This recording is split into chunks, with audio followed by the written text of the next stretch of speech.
És másik nap meg azzal kezdte a napot, hogy így elverte. Kicsit. Ugye, most ez a kicsi az milyen idős? Az most 2 hónapos elmúlt már 8 hetes? 10-11 hetes. Ja, jó, de hát neki már akkor ugye a védettsége nagyjából megvan. Igen, most járunk vele oltásokra.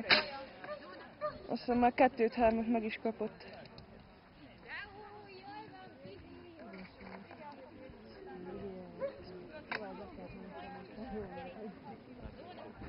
Tudod?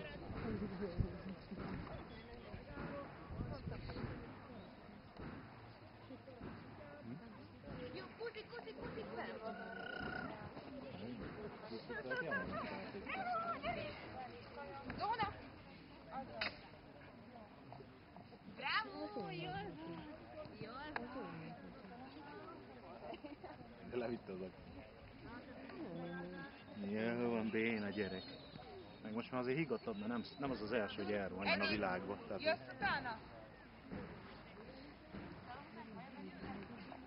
Szerintem még igen. Gyerünk ide! Egy kicsit utána pihenünk.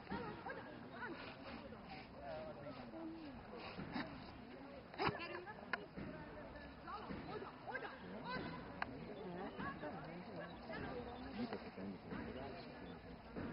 Figyelted? Hogy nem maradj, és akkor mutassam, hogy kézzel, hogy a kézzel.